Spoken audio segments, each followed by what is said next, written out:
Our next story is perhaps one of the most tragic tales of revenge in Persian legend, the story of Rostam and Sohrab. Rostam, the mightiest of Persian heroes, was a man of unparalleled strength and honor. His name alone struck fear into the hearts of his enemies. But Rostam's greatest battle was not against a foreign invader. It was against his own flesh and blood. Unbeknownst to Rostam, he had fathered a son with the princess Tamine, a child named Sohrab. Raised in the land of the Turanians, Sohrab grew up with dreams of finding his father and fighting alongside him. But fate had a cruel twist in store. As Sohrab matured, his strength and prowess in battle became legendary, drawing the attention of the Turanian king, who saw in the young warrior a weapon to wield against Persia. When the two armies met on the battlefield, father and son stood face to face, neither knowing the other's true identity. Sohrab, driven by a desire to prove himself, challenged Rostam to single combat.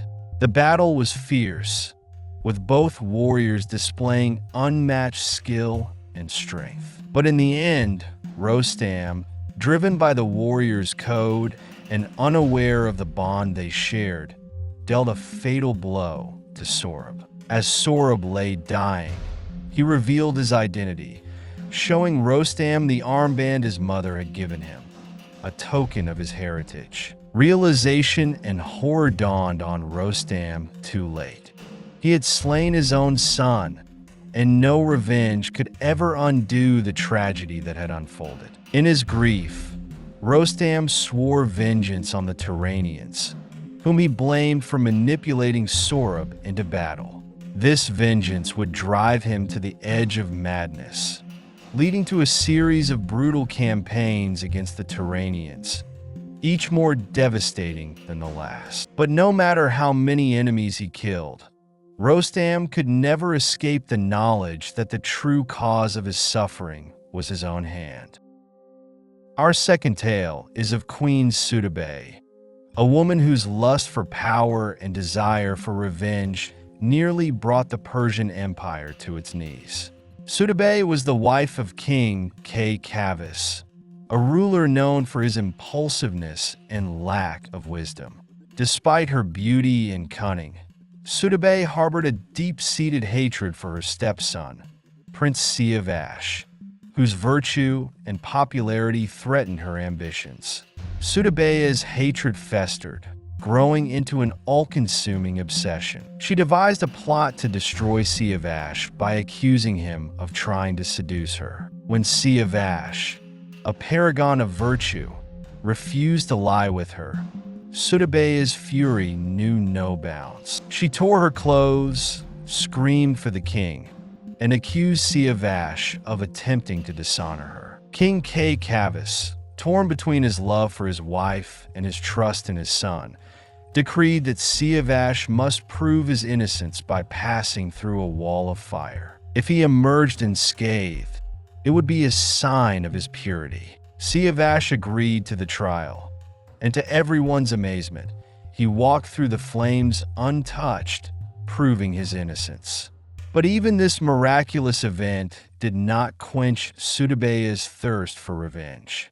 She whispered lies and deceit into the king's ear, convincing him that Siavash harbored ambitions of seizing the throne. Unable to bear the false accusations and the king's increasing suspicion, Siavash chose exile, seeking refuge in the land of Turan, Persia's enemy. In Turan, Siavash's wisdom and virtue quickly earned him favor, and he married the daughter of the Turanian king, further deepening the rift between him and his homeland. But Sudabeh's revenge was not yet complete. She orchestrated a plot that led to Siavash's betrayal and eventual murder at the hands of the Turanians, plunging the two empires into a war that would last for generations. Queen Sudabeh's revenge was complete, but it came at a terrible cost. The Persian Empire was thrown into chaos, and the blood of countless soldiers stained the earth. In the end, Sudabeh herself met a gruesome fate, executed for her treachery, but the damage she had wrought could never be undone. Her story serves as a chilling reminder of the destructive power of revenge and the lengths to which some will go to achieve it. Our final tale is one of the darkest in Persian mythology, the story of Zahak, a once noble king whose descent into madness and tyranny was driven by an insidious curse. Zahak, the son of an Arab king, was known for his bravery and wisdom, but his life took a dark turn when he was deceived by Ahriman, the embodiment of evil. Ahriman appeared to Zahak in the guise of a loyal servant, gradually winning his trust. One day, Ahriman offered Zahak a feast of unimaginable delicacies, and in his greed, Zahak accepted. But the food was cursed, and as Zahak consumed it, 2 serpents sprouted from his shoulders. No matter what he did, the serpents could not be removed, and their hunger was insatiable. Ahriman, still disguised, convinced Zahak that the only way to appease the serpents was to feed them the brains of young men. Driven by fear and desperation, Zahak embarked on a reign of terror, sacrificing thousands of innocent lives to satisfy the serpents. The people of Persia lived in constant fear, their once great king now a monstrous tyrant, whose rule was marked by unimaginable cruelty and bloodshed. But Zahak's downfall was written in the stars. A prophecy foretold that he would be overthrown by a hero born of the lineage of Jamshid, the ancient king of Persia. This hero was Ferdan, a young warrior who, upon learning of the prophecy and the suffering of his people, vowed to end Zahak's reign of terror. Ferdan was not just driven by a sense of duty. He was fueled by the desire for revenge. Revenge for the thousands of young men who had been sacrificed, for the families torn apart, and for the land that had been plunged into darkness.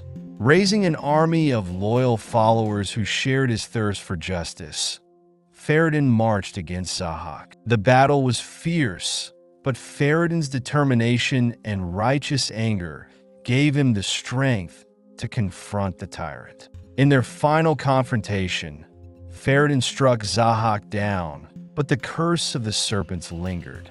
Zahak, though defeated, could not be killed. Instead, Ferdan, driven by his vengeance, bound Zahak in chains and imprisoned him deep within Mount Damavand, where the serpents would feed on his own flesh for all eternity.